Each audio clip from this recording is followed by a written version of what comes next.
treba sklanjati, odnosno staviti u rečenicu ili sročnost udesiti za HTV i HNB, je li to onda imenica muškoga ili je to još uvijek ženskoga roda? Naime, mi ovaj HTV i HNB doista doživljamo kao zasebni koja se tako izgovori, to je muškoga roda. Kako znamo da je HTV kao pokrata, odnosno kao akronim, muškoga roda? Zbog toga što kažemo, recimo, to se moglo sve odraditi bez HTV-a. Ovaj nastavak A je praktički nastavak za imenice muškoga roda, ne za ženskoga. Isto tako i za HNB. Dakle, ne, nisu u problemu kada se raspiše cijela kratica i da se kaže puni naziv tih ustanova, onda je riječ o imenicama ženskoga roda, a kada su pokrate kratice, onda su naravno muškoga roda.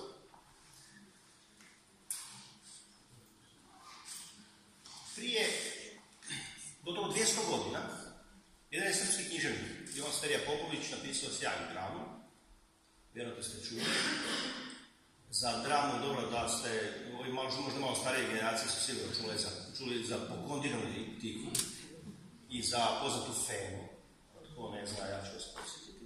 Naime, riječ je o jednoj osobi nižeg društvenog sloja koja je silno željela da u viši sloj prijeđe na način da upotrebi sve svoje sposobnosti, mogućnosti da se prikaže u nekom boljem svjetlu, odnosno da se oblači na drugi način, da jede na drugačiji način kao što to čine gospoda. Ali je jako bitan detalj, meni zanimljiv, dakle, da je početkom 19. stoljeća netko ismijao i težnje takve jedne osobe, malograđanke, rekli bismo to danas, da u svoj jezik, u svoj govor ubacuje određene izraze koji su tada, kako je francuski u to doba, znate, prije 200 godina francuski bio izrazito moderan, kao što je danas engleski, kao što je pogotovo sjeverozapadnim krajima Hrvatske, Zagreb i okolica, bio njemački prije 100 godina. Znači, prvo francuski, silom utjecaj, pa onda njemački, sada je engleski. Za 100 godina, pitali su me neki na svijetu, možda će biti kineski za 100 godina poslije.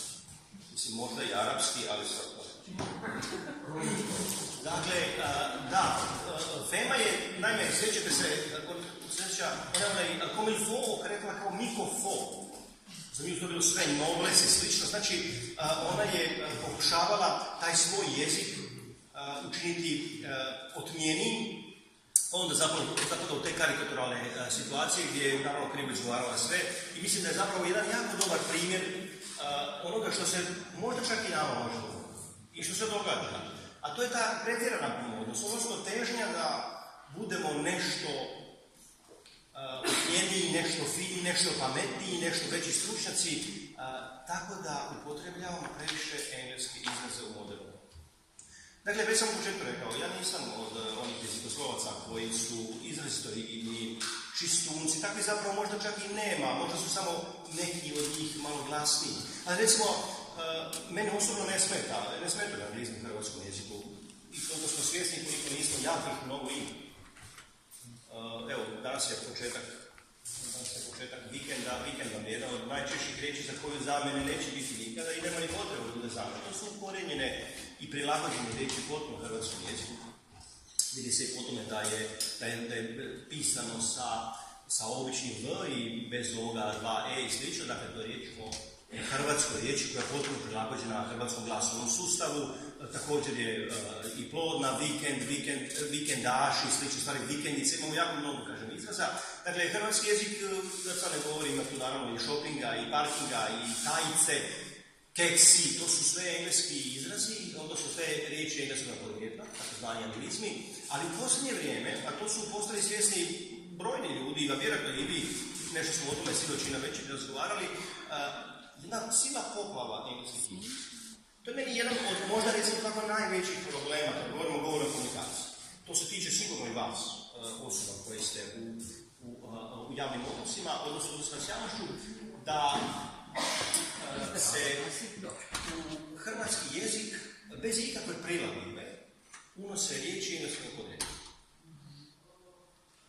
Došlo je do izvjesne, male čak, ja bih se usudio reći, prateći medije, male revolucije prije možda godinu ili dvije, da je doista, kada je krenuo ona priča sa outsourcingom, ako se sjećate, i sa spin-off tvrtkama, sa in-house rješenjima koji su počeli političari upotrebljavati u javnoj komunikaciji.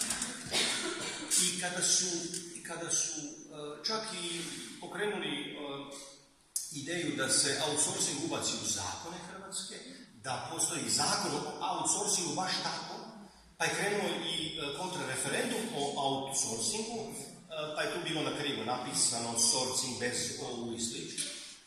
Zapravo se pokazalo da ima li potrebe za tim prepisima.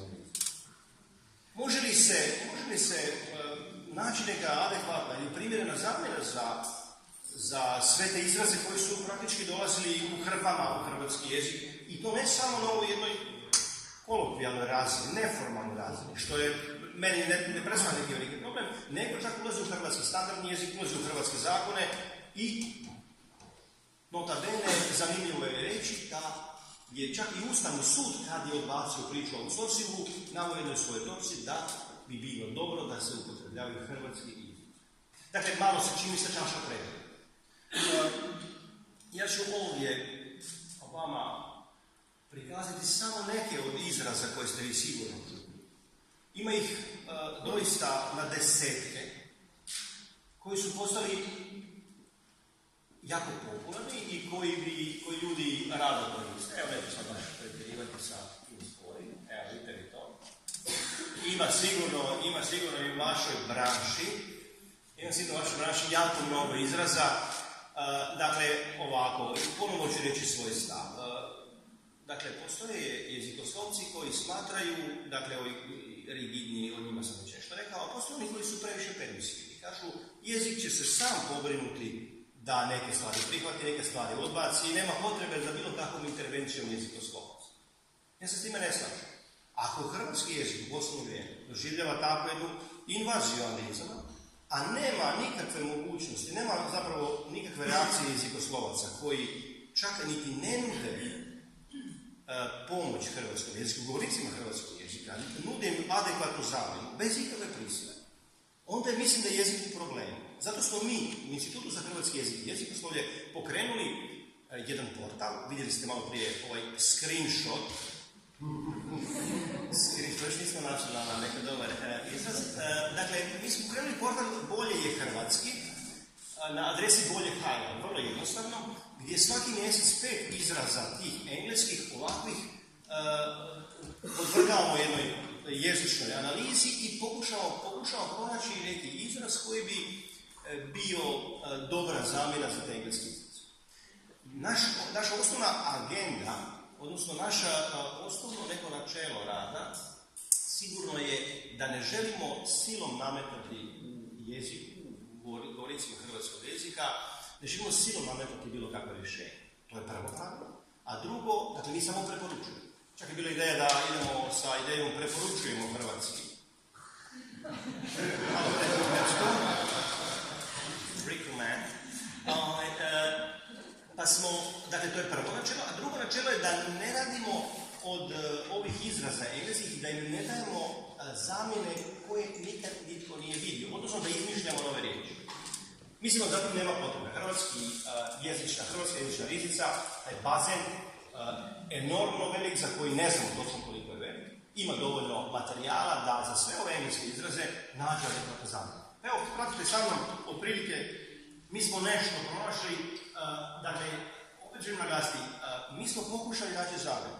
Hoće li netko koristiti ili neće, to je opet stvarno govornicima hrvatskog jezika. Ali smo im dali šansu. Neki od ovih izraza možda nisu najbolji, najspretniji, ali ne dajte se zavesti.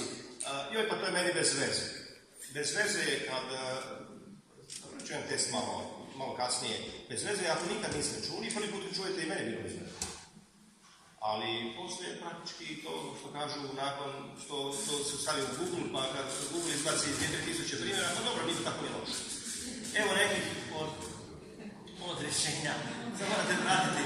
Kažem, za neke bi možda mogli reći da je gore hrvatski, ali nije. Dobre, uvijek je bolje hrvatski.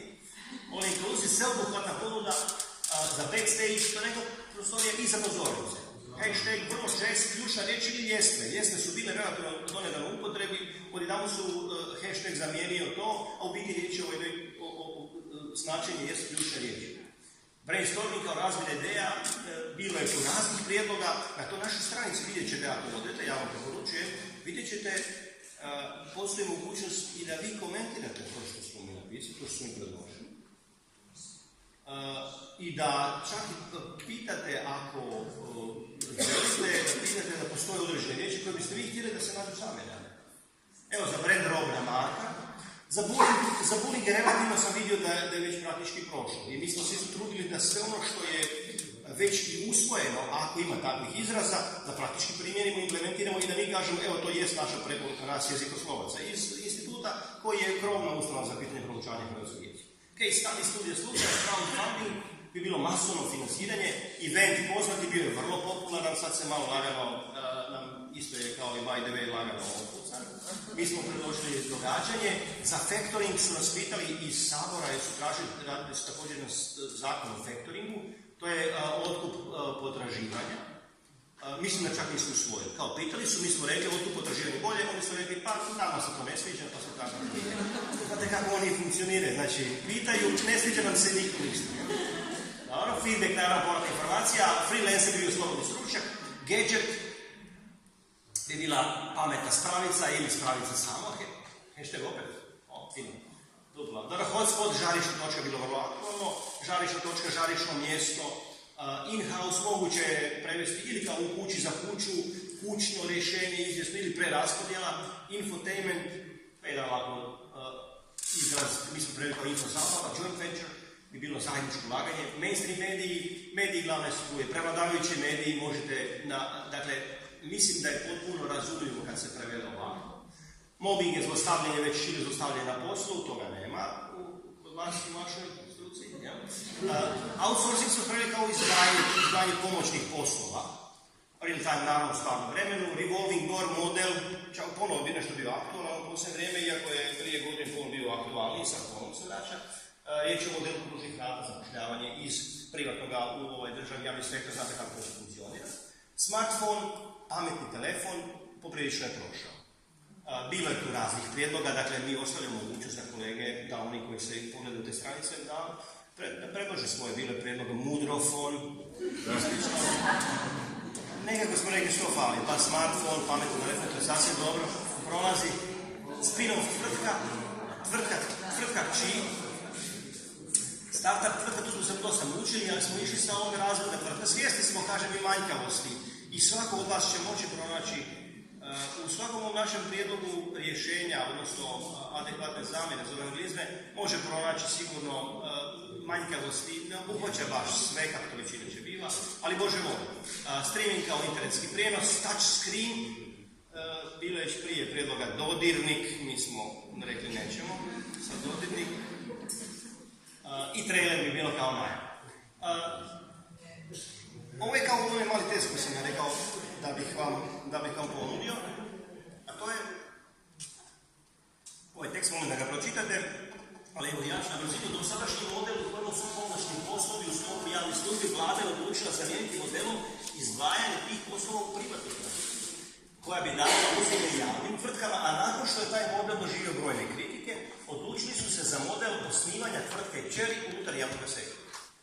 A kako je i to došlo pod udar javnosti, ta javnost jednostavno ne miruje, kao rješenje ponuđena preraspodjela unutar tvrtki, odnosno unutarnju preraspodjelu. I sad moje pitanje vama, je li vama razumljiv ovaj tekst? Ona kao je. To je prvo i osnovno pravilo. Smijete li, možete li intervenirati u jezik kad je riječ o anglizima i općenito o stranim izrazima, kada pročitate određen tekst, to sam ja nekako iz vlastnog iskustva, kad pročitam određen tekst i ako mi je sve u tekstu jasno, ako mi nešto ne para uši, nekakav zrakom to što nam je.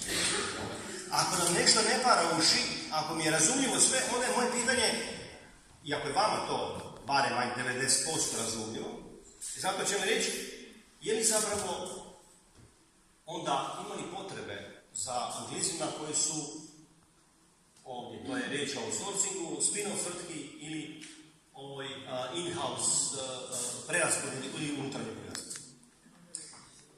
E sad, ponovno se ja vraćam na taj jedan, recimo tako, blagi kompleks jezikoslovca koji bilježi, koji ispravlja ljude, koji špijunira špijunira, bilježi sebi i kaže mi onda nekome to prezentira ili ispravlja drugi ovako na licu mjesta onda. Nedavno sam naišao na jedan tekst i da me neko pitao prije koliko god, da ću ja na jednoj konferenciji ovoj citirati, odnosno navesti mladu gospodića, rekao da se šali, ali doista sam bio fasciniran. Vidite, ovaj tekst je od 10. svibnja, znači evo, prije nekih 10 dana, objavljen kolumna.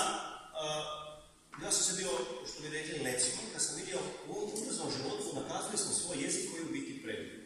Dakle, riječ je o pripadnici naravno mlađe generacije, osobi koja i sama se deklarira kao osoba koja i u tom tekstu tako i piše, koja jako mnogo radi engleske izraze i koja u tekstu se i žali pomalo da ne radi samo engleske izraze koji su, da ne citiram u tekstu, imate dostupno na internetu, nego i da praktički o svom jeziku ne vodi previše računa. Evo tu 2 citata, pa bih vam to samo pročitao. Dakle, sramim se što sam odlučila zaboraviti sve lijepe riječi koje su naučili u školi i što sada koristim isključivo jako ograničen dio hrvatskog riječnika. I dalje voljela bih se više potruditi i voljela bih da se drugi više potrude. I nadam se da ću jednoga dana izaći iz ove glupe navike ubrzavanja svega u životu, te jednom sjesti imati ugodan poduži razvoj s osobom i tako dalje, te me samim tim podsjetiti koliko je naš jezik u stvari predivan i koliko ga uzimam zdravo za gotovo.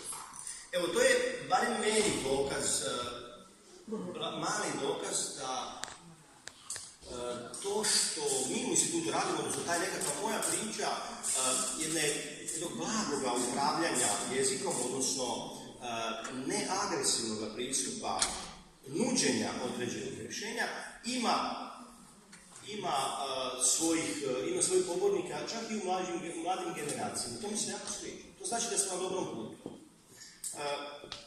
Ali idemo dalje sa nekim najčešćim pogreškama u govornoj komunikaciji. Evo, ja sam ovdje to naslovno kao nikad ne reci ikad. Nikad nije ni u kom slučaju loša riječ, to je divna riječ i ima svoje mjesto u hrvatskom jeziku, sintaksi hrvatskog jezika sigurno, ali ono što je postalo zapravo jedna pošast u novije vrijeme, ne znam točno od kada, da posljednjih nekih sigurno 6 mjeseci, možda i više, su upravo ovakvi čak i naslovi. Ja sam vidio naslovnicama dnevnih listova da upotrebljavaju taj ikad na pogrešan način. Dakle, pokušajte i vi ovo pročitati izolirano iz svega ostaloga i sad fokusirani upravo na taj ikad upotrebljen na engleski način, to je ever, upotrebljen na engleski način. Pogledajte kako je, barem meni dok sam lijepio ove sličice na ovu sličicu, na ovaj slajd, kako zapravo čudno zvuči. Proslavi najbolji rođendan ikad. Meni je to, kad se posvjestim zapravo koliko je to rogobatno, odnosno nespretno, praktički mi je postalo nevjerojatno da su to ljudi stavljali u naslove, ali očito jesu. To je vjerojatno opet došlo iz jedne neformalne komunikacije, pa je prešlo u mainstream medije, odnosno u prevladavajuće medije i glavne službe. Evo, postalo najbogatiji, hoće li i najbolji ikad. Super. Dakle, rješenje za ovo sigurno postoji, dakle, ne treba govoriti na taj način ikad ne ide nikad u superlativ. Bolji nego ikad, to je sasvim u redu, ali najbolji ikad, možda je to nekome praktičnije kraće, ali to sigurno nije u hrvatskom jeziku.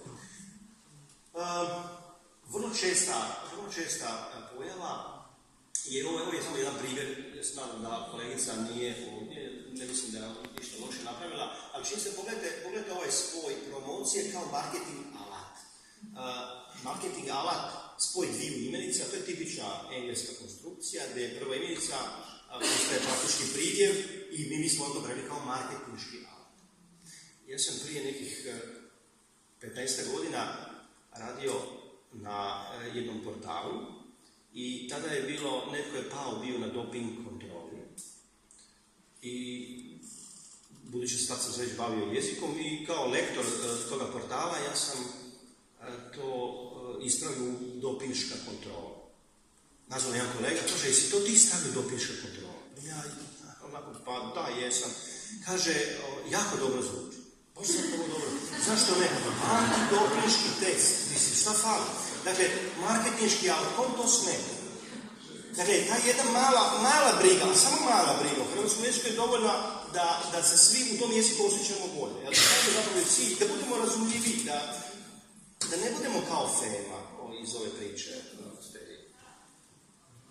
Dokle ovo seže, ovako te dvije imenice, prva pridjeva, pogledajte ovo je jako zgodno. Naranča sok. Ima tih sokova još, a svi su bazga sok i tako dalje. Zašto to? Ali dobro, to je ta jedna pošast. Ok, kažem, to je moda i to neformalno komunikacija meni ne smije. Evo da. Ovo su recimo neki zgodni primjeri. Također problema, nije stvar samo naravno te govorne komunikacije, nego i pisane.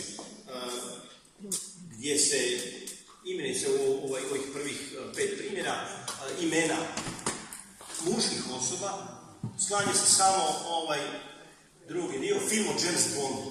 To je dosta često.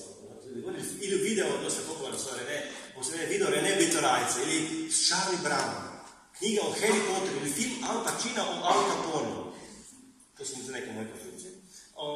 Dakle, to je jedan od problema, recimo o Ani Rukavina. Dosta često isto tako da se imena ženska i prezimena koja završavaju na A, da se samo prvi dio sklanja. Preporuka je da se sklanja i jedno i drugo. Pjesma Kristina Aguilera i slika Lucije Šerbedžija.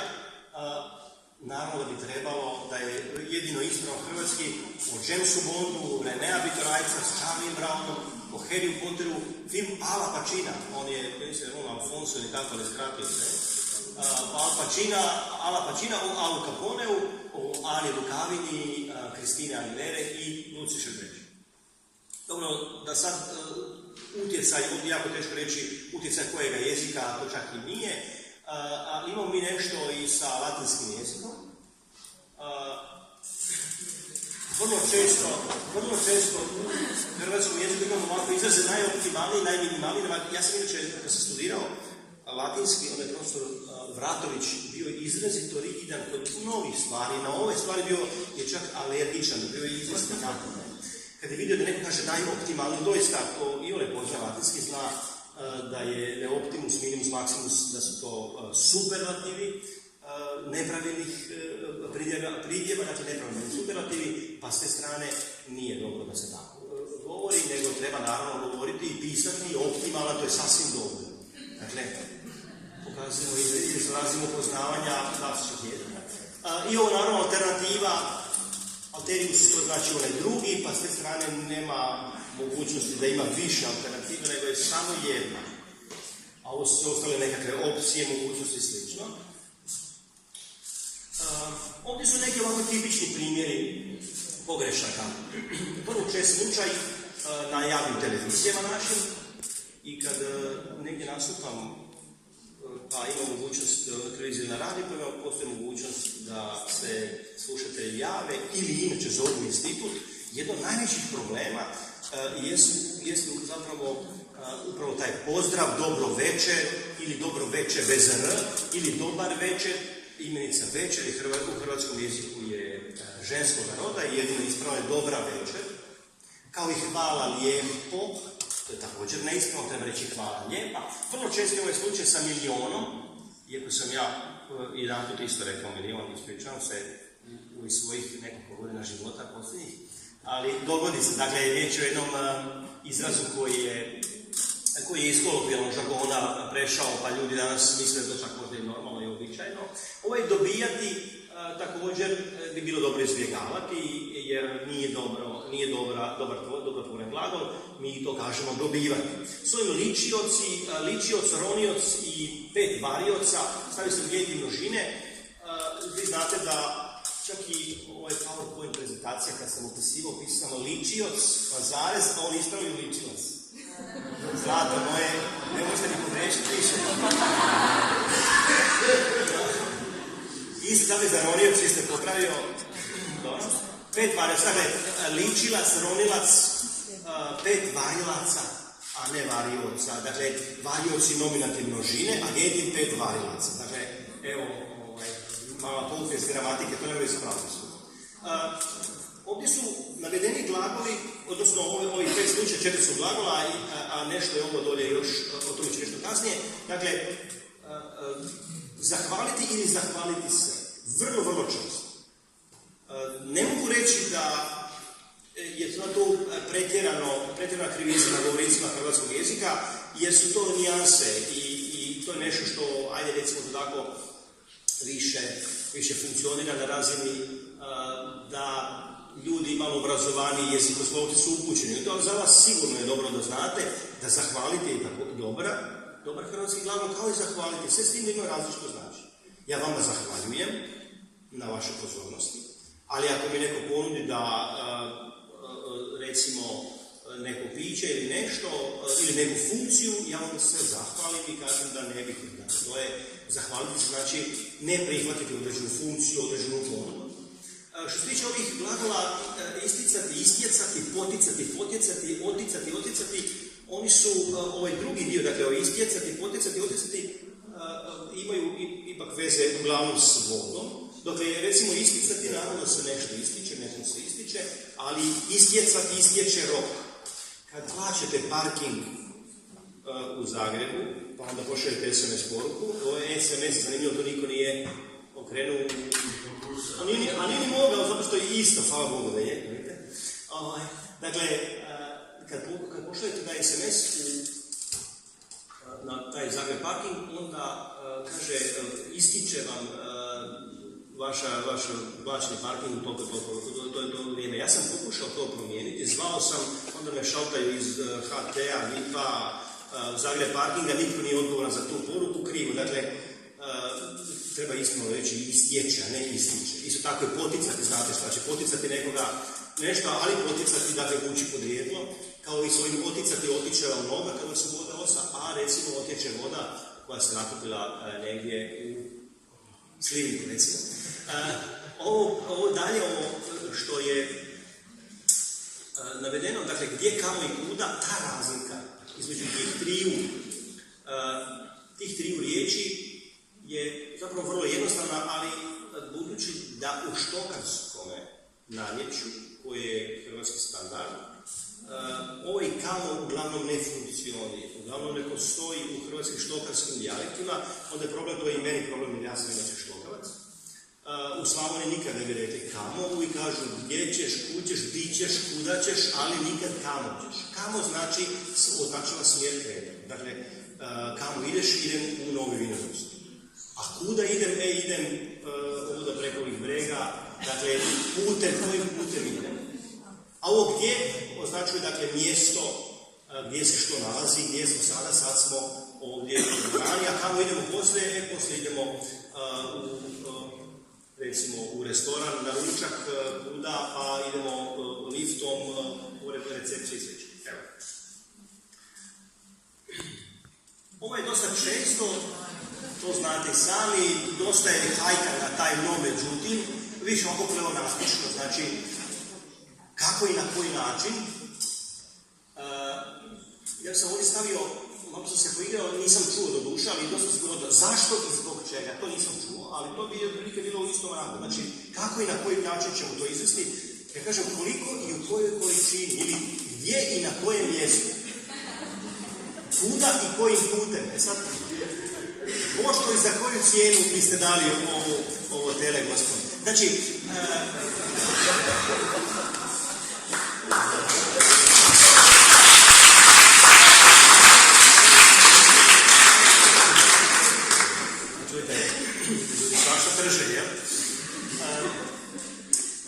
ne znam je li to dobro ili nije, kad kažeš ne znam je to dobro, znači to je to. Nisam siguran hoću li ići ili neću.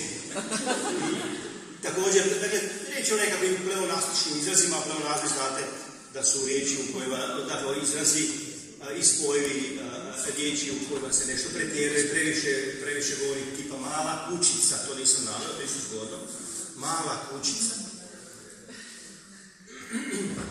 Ili, ako se sjećate Kamphoferova filma Haosa, ulogu koju glumi Anton Vrdoljak, on je, mislim, neki jezikoslovac, on maltretira, znači, ljude da ispravno govore, a jedno primjer je kad se penje bus, onda kaže, jer vi gospod silazite dolje ili se penjete gore? On kaže, ne možete tako govoriti, ili se silazi ili se penje, možete silaziti gore, penjeti se dolje. Dakle, opet je vam razlika. Isto ovako, jedan ovako više engleski izraz, engleski način izražavanja, engleskog sintaksa, ono što je bitno naglasiti je. bitno je naglasiti to, ali ono što i tako. Ovdje sam naveo nekoliko primjera koji su povezani, recimo to tako, sa regionalnom pripadnošću govornika tih izraza. Pozdravljam vas svi. Sad će jedan dio vas koji ste ovako Primorje, Regreć, što je tu loše.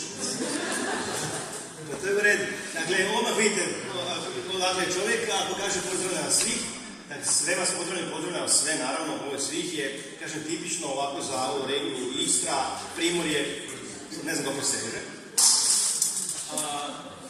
Trebam zalijati cvijeće, prolijalo mi se mlijeko.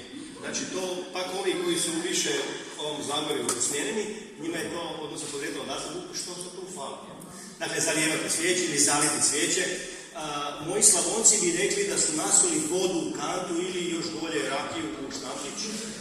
Oni sve sipaju, dakle mi Slavonci sipamo rakiju, sipaju se sitki tereti, znači brašno i šećer, sol i slično, a ovo se sve toči i se nalijeva. Znači tu smo, iziđite ili izađite vani, ne treba reći, to je opet Split, ova regija Dalmacije i tako, to je dosta često. Dakle, izađite ili iziđite vani. Ovo je bolje primjer, kad ću doći i reći ću ti, to se kaže hiperštokavizam.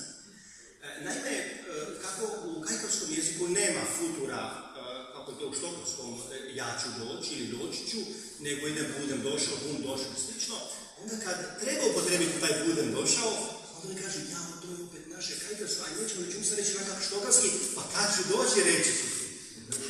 Ne, to je krivo. Dakle, riječ je o futuru drugom, koji je sasvim normalno u hrvatskom jeziku, ali futur drugi ima svoje mjesto.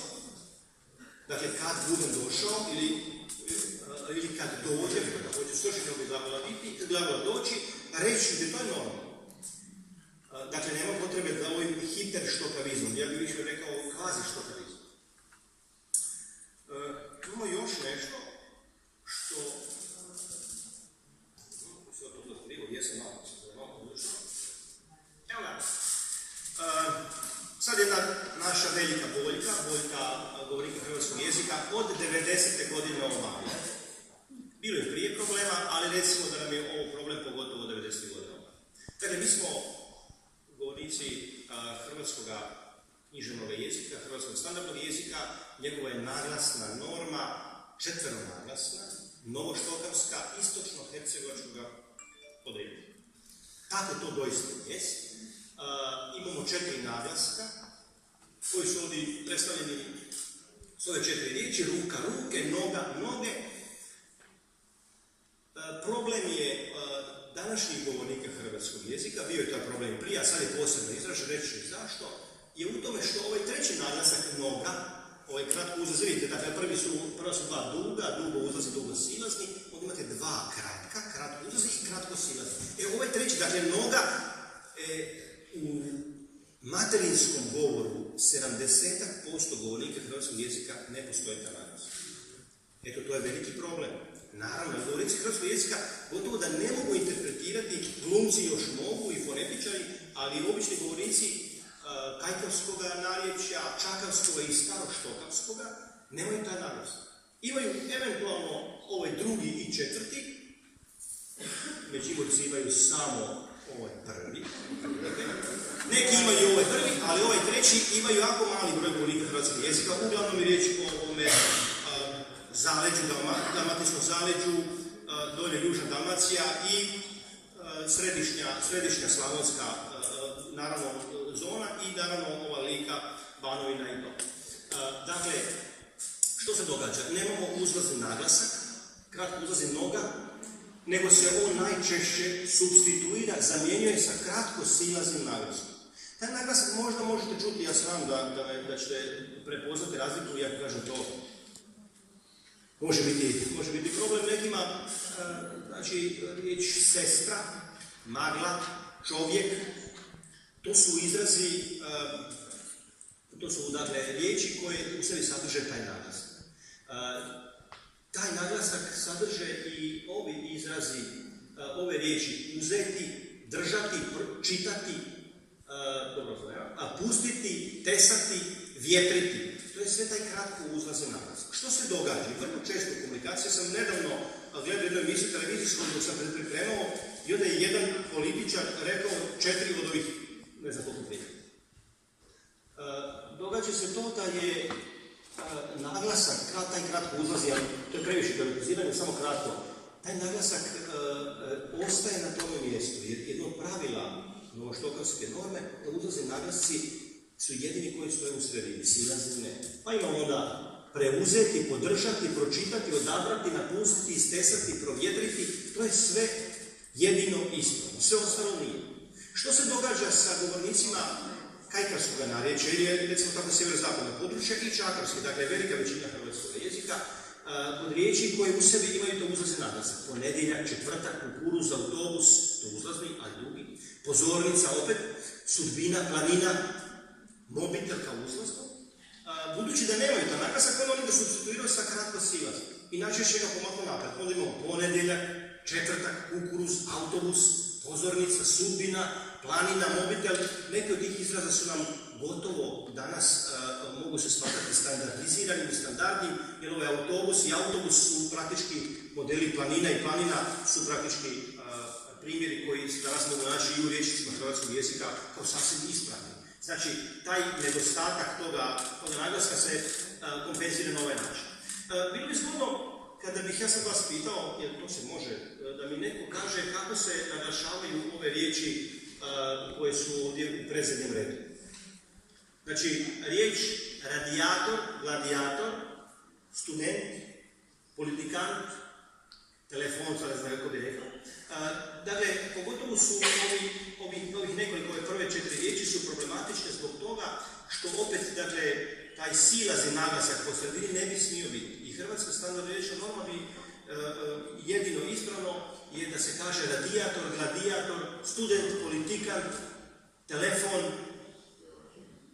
Sad to nema šanse. Pitanje je praktički te naglasne norme koja je od 90 godina poprilično uzdrmana. Zašto? Zato što smo nekad, bivajući u jednoj državi i služeći se, barem u nazivu, nekim istim jezikom, iako su hrvatski i srpski, dva odvojena jezika, ta je standardno jezična novoštokavska norma bila prilično čvrsta. U srpskom jeziku on je dan danas čvrsto, u srpskom jeziku doista oni poštuju ta pravila, dok je u hrvatskome, vjerojatno zbog toga nekoga problema i kompleksa prema srpskome, praktički događa se blaga kajkavizacija, bar u naglasnom smislu, blaga kajkavizacija hrvatskog jezika, pa onda na hrvatskim televizijama možete čuti i neke